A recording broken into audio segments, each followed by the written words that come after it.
Since some of you guys, or at least most of you guys, have seen me do top 10 favorite lost episode creepypastas as well as my top 10 least favorite creepypastas, well, today I am going to do a different type of top 10 video. Today I'm going to do a top 10 regular creepypastas, whether it be pokepastas, feels pastas, regular pastas that have been around for as long as I can remember, even ones that are not there on the site anymore, or anything like that. I am going to be doing a top 10 video on my top 10 favorite creepypastas, not lost episode related. Well, maybe I might include one or two in there, but yeah, we'll just see. But yeah. So, though, before I begin, I want to say this. If you don't like any of the stories that I state that are, in there with how I rank them, you know, it's your opinion. I respect your opinion regardless. But I want to stay here and say this now, that this is only my own opinion, and if you happen to disagree with me, that is perfectly fine too. So anyways, let's begin. The Yellow Brick Road. This creepypasta, unfortunately, is not on the regular creepypasta wiki anymore. I honestly don't know why, but for whatever reason, it's not on the regular creepypasta wiki anymore. It was a popular, creepypasta based on an abandoned theme park called the Land of Oz, which the theme park itself had been abandoned since 1980, although that location is located in North Carolina in a beach ski resort area. Now, eventually they opened the park up again for, I don't know, certain events and all that. But if I have to be completely honest when I say this story, on the other hand, is a pretty good, damn well made creepypasta that involves certain teenagers go to this theme park and they end up, well, to put it bluntly and as simple as it is, they end up seeing some freaky shit that happened in, such as a little girl, not little girl, 17-year-old girl has like a note on her back with a knife attached to it saying, "Do not walk the road," which means, freaky stuff started happening in the story. I honestly am sad that I can't find this story anywhere besides the Creepypasta Wiki. I tried everywhere, but I honestly can't seem to find that story anywhere. I tried looking for it all over the place. I can't seem to find it anywhere. I did try in certain sites, but so far no one has archived this story. It's unfortunate, but yeah, I could definitely say I don't even know if anyone has archived the story or not. If someone manages to archive the story where I can read it in the future, maybe they can let me know and I'll look into it then. But as of now, I'm not 100% sure on where I can find this story, but I'm still looking for it though, so yeah. I mean, the author has wrote some other good stories too, but it's unfortunate that I can't find this story anymore. It would have been nice if I would have seen this story for my own self. But yet again, I'm going to say right now, this is my opinion, and if you disagree with me, that's fine too. As, if you like this story, that's cool, and if you don't like it, that's understandable too. As I'm okay with opinions. Pokemon Strangled Red. Now, this is a pokepasta that was a really popular poke gaming pasta around the time when creepypasta cliches were not as overused or frequent as they were as they are now.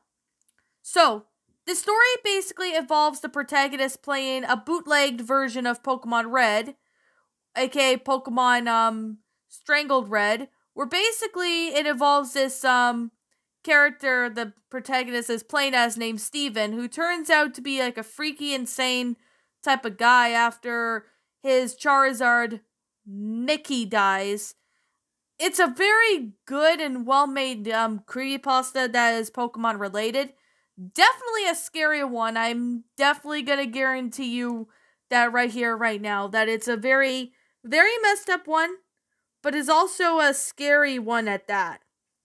I actually did take a look at this story maybe a few years ago, but that was like sometime back when Shadow Reader did creepypastas at the time. And to be fair, I do definitely find this story to be a very enjoyable creepypasta. Maybe not the best pokepasta I've seen, but it's definitely one of the best ones I've ever seen, to be honest. And I definitely have to say, I really enjoyed it. I actually did read this and reviewed it, so you guys can go and take a look at this story as we go on with the next one. Sorry about that. I kind of lost my train of thought for a moment. Pokemon Lost Silver. Now, surprisingly, and to coincidence, this is also another Pokepasta I do find enjoyable. Pokemon Silver, or Lost Silver. A really good and entertaining creepypasta, just as good as the original, just as good as Strangled Red. I really do think that this story actually did a really good job, just like with Strangled Red. Although for some reason, I do find Strangled Red to be more enjoyable than this one. But to me personally, I do find this one to be an enjoyable pasta for what it is. Basically, this involves a protagonist playing Pokemon Silver or Lost Silver and ends up going through some freaky shit. Just like with the Strangled Red, this one kind of does the same thing, but except the plot is completely different compared to, well, the Strangled Red. I do recommend narrating this story if you do like creepypastas that are, Pokemon based. Just like I said with Fire Red, you guys will not be disappointed once you read this one. And I do recommend it as it's a pretty good story. I have read it on my channel, and I gotta say, I honestly really think that this honestly does a pretty good job with the whole concept of its own self being a different storyline than how Fire Red did. No, not Fire Red. Strangled Red. I apologize. But yeah, it's another Pokepasta that I put on this list because, yeah, I found it to be enjoyable. And it's still a really good story for a Pokepasta. The Feedier. Now, this one I narrated sometime before Christmas is a gaming pasta. Basically, the protagonist plays this game and tries to go through the levels, but I believe there were a few levels that he could not go through. However, though, this is a very good, based on a real game called The Feedier. And I'm going to be honest when I say this now. Markiplier had also played this game before. And I gotta say, I actually have heard of this creepypasta from a few narrators, actually. A bunch of other creepypasta narrators have narrated this, and they give out their final thoughts on this story. I honestly think it's a pretty good classic creepypasta, even if it's a gaming pasta, but I still find it to be enjoyable. Even though the cliches are not really overused or anything, not like most gaming pastas do. But I definitely have to say it's a worth story to check it out if you think that, you're looking for a good gaming pasta. This is a one you gotta really check out. Because I'm not gonna lie, this story honestly was pretty well made. Definitely worth it, and I definitely gotta say it's pretty good and pretty worth it. So, yeah, I found this off of Spin Pasta. I tried to look for it everywhere else, but most of the wikis that did have it, I don't know what it is, but they kind of disappear all of a sudden. Maybe that's just me, but yeah. I probably might be saying some stuff, but I don't really know. But anyways, that being said, I'm going to sit here and say this, that I actually found this story to be enjoyable, and it's still a pretty good pasta. So I really recommend you checking it out if you are looking at some good creepypastas. This is definitely one you gotta really check out. Now, number 6 is Mr. Mix, and this is another gaming pasta that I came across about sometime in September. Yeah, it was September actually. I came across it back at the time. This story, honestly, basically shows the protagonist playing, this one game that is a pretty damn well-made game called Mr. Mix. And it basically, the people say they can't get past a certain level because something freaky's going on. I honestly really found this to be a really great concept for how the story went out, as well as, the good scares that it has. I mean, it's not really too spooky, but it kind of gives people the idea. I recommend you read this story if you are looking for some gaming pastas. Just like with the other ones, this one honestly does pretty good for what this story really is. I mean, hell, I have even read the story a few times myself, and I still find this one to be, it's still an enjoyable creepypasta. It's definitely well made, and I honestly don't really know what else to say. I honestly found this story to be, quite enjoyable for what it is. It's a really good pasta. I definitely recommend reading it.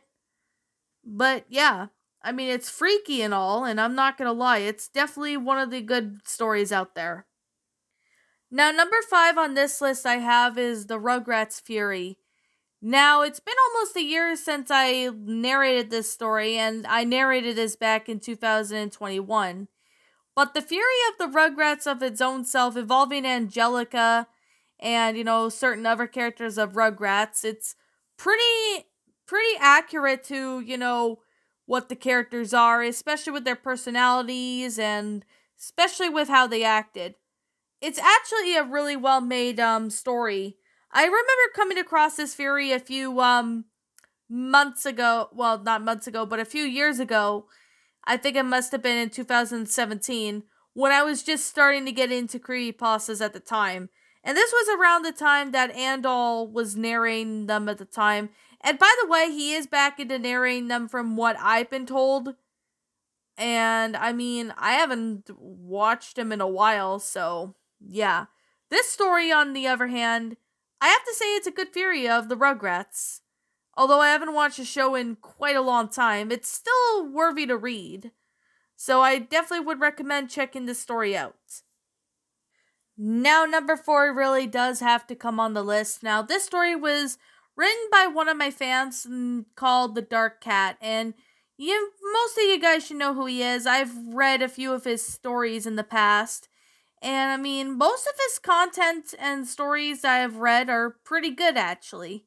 I mean, I've read most of them on my channel, and this one actually was honestly a really well-made creepypasta that I gotta honestly say, this one definitely is one of the good creepypastas up there.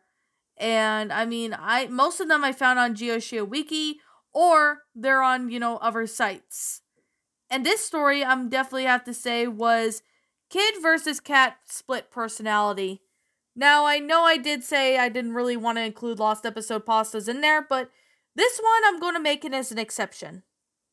I basically could visualize everything in this story, especially what I've read, regarding kid versus cat, because you know what? I could honestly see them, an episode of this happening.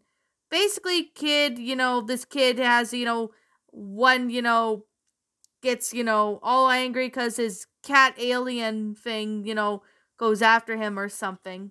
I mean, it's been a while since I last read that story, but I gotta say, it's one of the good creepypastas out there, Lost Episode wise. I mean, there's plenty of other Lost Episode pastas, but to me personally, making a Lost Episode one isn't really easy to write nowadays without repeating certain cliches. Although, if you're gonna add a cliche in the story, as long as you know what you're doing, I mean, I'm sure you can make it, good, in a sense. If you know what you're doing, that is. This story, honestly, did a really well-made job on making how good this story really is. It's still a really good story, and I still recommend taking a look at it if you want to see it for your own self.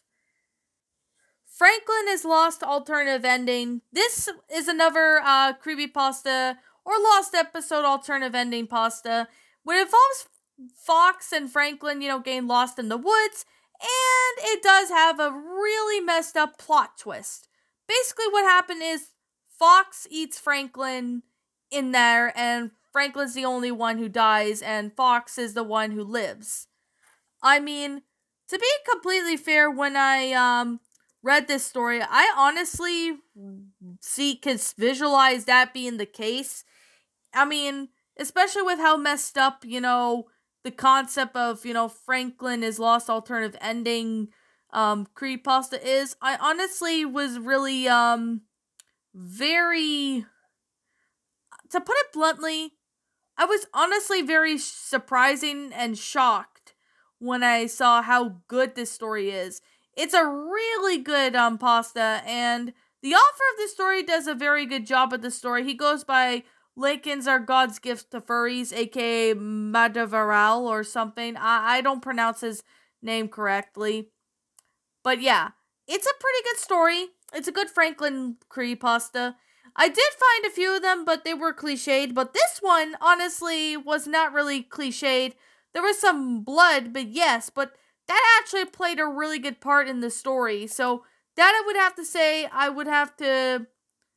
say, I'm really grateful for that, because I honestly still find this story to be a really well-made Franklin story. And if you want to check it out, I really recommend you guys check this story out, as you will pretty much like this story. And I recommend you all, give it a read if you like. And I definitely would say you'll all really enjoy this story. Now, number 2 on this list we have is another story that I've been kind of wanting to do this story for, put it on a list for quite a while. And this story I'm going to put right here is a pretty interesting story that I never really thought I would come across, because, I never thought of that I would come across this story, but I eventually did, and that is SpongeBob, the Bootleg tape. It's not really a lost episode pasta, but it's still something really involving SpongeBob. This story is one of the classic creepypastas involving SpongeBob. I mean, there's a few other SpongeBob creepypastas I do like, but to me personally, this story was honestly something I really do find this one to be a really enjoyable creepypasta, especially with the fact that we see, some teenagers go missing after they view this tape. I mean, I know it does sound cliche, but this was written at the time when creepypastas were not repetitive with their plot lines, your typical lost episode stories or anything like that. This one, it's not really a lost episode pasta, but it's something involving SpongeBob, and I can definitely say that it's a pretty well-made story. But yet again, what are your thoughts on this story? Feel free to leave me what your thoughts are in the comments below. Luanne Goes Too Far. Now this one's more of a feels pasta, but it's a bit of a creepypasta of its own self if you look at it this way. Now, Space Voyager actually wrote this sometime in 2019, and I finally managed to narrate it back in 2020, so that was like about 2 years ago. I think it was around before Christmas or shortly after Christmas at that time when I narrated it. And I honestly gotta say, it's a really good feels pasta. In this story, in case if you guys don't know what this story is, I'm not going to spoil the whole thing, but I will give you like a little bit of a summary to explain what happens in this story. Basically, this involves Luanne doing one of her April Fool's Day, spree pranks where she basically pranks the whole family, and Lincoln goes in the house to de-alarm all the traps. But as he does that, however, he unfortunately ends up getting almost crushed to death by the refrigerator falling on him. So, since he gets, mentally and physically unstable due to Luanne's pranks, Lisa makes this invention to save Lincoln's life as, from death. I honestly would have to say it's a feels pasta, but a bit of a creepypasta of its own self, and I have to say it's a well-made Loud House feels pasta. I actually did try to find some good Loud House feels pastas to narrate, but most of them either are cliched, most of them are not that good with grammar, or, to be honest, most of the Loud House stories they're just basically all over the place. So, which is kind of why it's kind of hard to find a real good, Loud House story to narrate on fanfiction.net nowadays, or Wattpad for that matter. I mean, Wattpad does have some good Loud House stories, but most of them are not that great. Now, I honestly have to say, it's a good feels pasta. Really recommend checking it out. Now, anyways, yeah, that's my list. Yeah. Now, what I mean by creepypasta, I mean, it doesn't really matter if it's like Furies, feels pastas, or whatever. But I definitely may make a part 2 top 10 video or something like that. I might make a part 2 of it. But, like, part 2 of my other favorite creepypastas or something. But yet again, that is going to really depend if I have time. But, yeah. What do you guys think of this list? Did you like my list? Do you not? If you disagree with me on, what story you like that I don't, what story you don't like that I like, or what story that you like that I like that is not on this list, feel free to leave me what your thoughts and all that in the comments below. Also, if I should do like a part 2 top 10 video, like I do another video on it or something, feel free to leave me what your thoughts are in the comments below, because I'd like to hear what your thoughts are on these opinions that I have for certain stories on top 10 favorite, creepypastas. Yet again, I'm gonna definitely say, yeah. Anyways, if you're new to this channel, be sure to like, comment, and subscribe. I make brand new videos every single day. Don't forget to ring the notification bell to when I upload, so that way you guys will not miss an upload. As always, I'll see you all in the next video. I'm the Queen of Lions, and I'll be signing off. So, as always, please roll the outro, because I'm out.